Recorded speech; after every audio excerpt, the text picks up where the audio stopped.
ஒரு சிங்கம், சிறுத்தைகள் இது போன்ற மாமிச உண்ணிகள் இருக்குல்ல, இதோட வாழ்க்கையை பார்த்தீங்களா? ரொம்ப நம்ம நினைக்கிறோம் அது எல்லாம் வேட்டையாடுது அப்படின்னு நினைக்கிறோம். வேட்டையாடுறத கொஞ்சம் யோசிச்சு பாருங்கள்.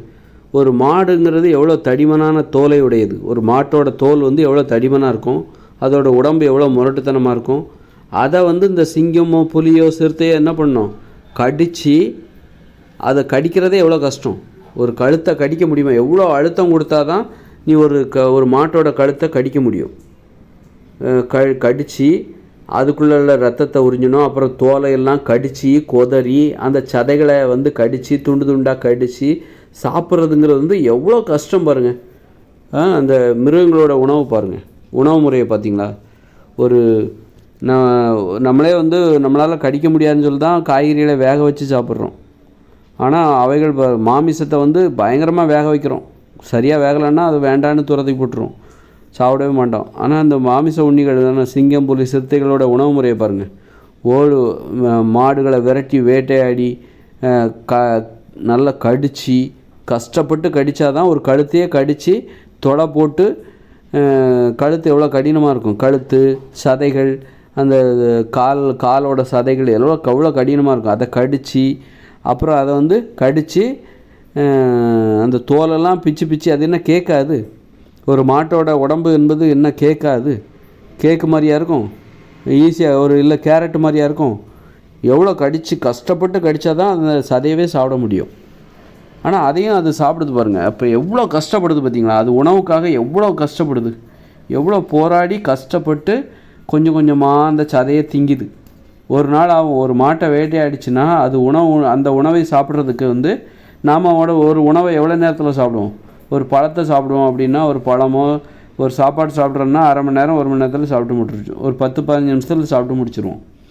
ஆனால் ஒரு மாட்டையோ ஆட்டையோ வந்து சிங்கமோ சிறுத்தையோ வேட்டையாடிச்சுன்னா கிட்டத்தட்ட மணிக்கணக்காக உட்காந்து சாப்பிட்டா தான் அது முடியும். அது கொஞ்சம் கொஞ்சமாக கடிக்கணும். பயங்கர கஷ்டம். சிங்கங்களுக்கெல்லாம் வயசாகிடுச்சுன்னா அவ்வளோதான். அதால் விரட்டி வேட்டையாடவும் முடியாது, கஷ்டப்பட்டு கடிக்கவும் முடியாது. கடைசியில் சாப்பிட முடியாமலே அவைகளால் அது சாப்பிடவே முடியாது. சாப்பிட முடியாமலே கடைசியில் என்ன ஆகிடும்? மெலிஞ்சு போய் இறந்து போயிடும். மெலிஞ்சு போய் பிற உயிரினங்களால் அது வேட்டையாடப்பட்டு விடும். சாப்பிட முடியாமலே இப்போ நம்ம வயசானா கூட நாம் சாப்பிட முடியும். நம்ம உணவுகள் மென்மையானவை, பழங்கள், காய்கறிகள்னு சொல்லிட்டு பழத்தெல்லாம் வயசானா கூட நம்மளால் சாப்பிட முடியும். ஆனால் ஒரு மிருகங்களோட உணவுகளை பார்த்திங்களா, வயசானால் அவைகளால் வேட்டையாடவே முடியாது, விரட்டி வேட்டையாட முடியாது. அப்புறம் வந்து விரட்டி வேட்டையாடினாலும் அதை கடிக்கிறதுக்கு தெம்பு வேணும். ஒரு குதிரையெல்லாம் கடிக்கணும், அதோட கால் சதைகளெல்லாம் கடிக்கணும். கடித்து துண்டு துண்டாக நறுக்கி, அது எவ்வளோ கஷ்டம் பாருங்கள். ஒரு யானையை கூட வேட்டையாடும், யானையை கடித்து சாப்பிட்றதே எவ்வளோ கஷ்டம் பாருங்கள். அந்த மிருகங்களோட உணவு முறையை பார்த்திங்களா, எவ்வளோ கடினமானதாக இருக்கிறது. ஒரு வயசுக்கு மேலே அதோட உணவை அதாலே சாப்பிடவே முடியாது. அந்த அளவுக்கு அவைகள் கஷ்டப்பட்டு அவைகளுடைய உணவு முறை அது ரொம்ப. அதனால தான் ஆனால் அதை தான் அது சாப்பிடுது. அது தவிர வேறு எதையுமே சாப்பிடாது. அந்த மாமிசத்தை தான் சாப்பிடுது அவைகள் உணவு. அப்போ மிருகங்கள்லாம் எவ்வளோ பெரிய ரொம்ப கடினமான ஒரு உயிரினங்கள். மிருகங்கள் வந்து ரொம்ப கடினமான ஒரு உயிரினம். பாம்பாவது முழுங்கிறது தான், கடிக்கிறது, துண்டு துண்டாக கடிக்கிறதெல்லாம் கிடையாது. பாம்பு வந்து முழுங்கிறது. மலை பாம்பெல்லாம் என்ன பண்ணுது? உணவுகளை முழுங்கி விடுகிறது, உள்ளே தள்ளி ஒடித்து எலும்புகளை ஒடிக்குது, சுருட்டி. அப்போ எவ்வளோ இறுக்கம் கொடுத்தா ஒரு மாட்டோட எலும்பை ஒடிக்க முடியும்?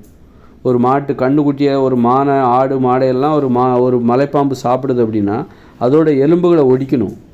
ஒடித்து கஷ்டப்பட்டு இறுக்கி அதை எலும்புகளை ஒடிக்கிறதுனா சாதாரண விஷயமா? நம்மளால் முடியுமா? நம்ம கைகளை வச்சுக்கிட்டு ஒரு மாட்டோட எலும்பை, பச்சையான எலும்பை உடைக்க முடியுமா? முடியாது. ஆனால் ஒரு பாம்பு உடைக்குது பாருங்கள், நொறுக்கிறது. அது நொறுக்கி அப்புறமா தான் அது வந்து உள்ளே தள்ளிடுது. கடித்து கொதற வேலை. ஒரு சிங்கம், புலி, சிறுத்தைகள் உணவுகளை எப்படி சாப்பிடுது? கடித்து கொதறி சாப்பிடுது. அந்த வேலை வந்து ஒரு பாம்புகளுக்கு இல்லை. அவ்வளோ அந்த கஷ்டத்தை அது வந்து அனுபவிக்கிறது இல்லை. ஆனால் ஒரு மிருக உணவு முறை, ஒரு பாம்போட உணவு முறை எவ்வளோ கஷ்டமாக இருக்குது, கடினமாக இருக்கிறது என்பதை முதல்ல நல்லா பார்த்துக்கணும். அதை நம்ம தெரிஞ்சுக்கணும். சாதாரண விஷயந்தான். நம்ம அதை கொஞ்சம் யோசித்து பார்க்கும்போது தான் அதில் உள்ள உண்மை தெரியுது. அது என்னவோ கேக்கு சாப்பிட்ற மாதிரிலாம் சாப்பிடல. ஒரு கேரட்டையோ கடித்து சாப்பிட்ற மாதிரிலாம் அது சாப்பிடல. கேரட்டையோ இல்லை ஒரு கொய்யாப்பழத்தை சாப்பிட்ற மாதிரிலாம் அந்த உணவுகளை அது சாப்பிடலை. அது எவ்வளோ கஷ்டப்பட்டு சாப்பிடுது பாருங்கள். அந்த மிருகங்கள்லாம் எவ்வளோ கஷ்டப்பட்டு ஒரு ஆடு மாடு எருமை, காட்டெருமையோட சதையெல்லாம் காட்டெருமையை எருமையை தொட்டு பார்த்துருக்கீங்களா? வீட்டில் வளர்கிற எருமை, காட்டெருமை இன்னும் கடினமாக இருக்கும். அந்த சதைகள்லாம் அதையெல்லாம் கடித்து கொஞ்சம் கொஞ்சமாக கடித்து சாப்பிட்றதுக்குள்ளே அது எவ்வளோ கஷ்டப்படும். அதோட அழுத்தம் அப்போ அவைகளின் தாடைகளில் எவ்வளோ அழுத்தம் இருக்குன்னு நினச்சி பார்த்தீங்களா? கடுமையான அழுத்தம் இருந்தால் மட்டும்தான் அதால் அப்படி சாப்பிட முடியும். அதை கொஞ்சம் யோசித்து பார்க்கணும். நம்ம அப்படியே கடந்து போகிறோம், அப்படியே சும்மா மேல் நோட்டிக்கு பார்க்குறோம். ஆனால் அவைகளோட உணவு முறையில் உள்ள கஷ்டத்தை இப்படி யோசித்து பார்க்கும்போது தான் அது நம்மளால் கற்பனை கூட பண்ணி பார்க்க முடியாது. எப்படி அது அவைகளால் அது எப்படி முடிகிறது அப்படின்னு நம்மளால் யோசித்து கூட பார்க்க முடியாது. ஆனால் அது அவைகளால் முடிகிறது.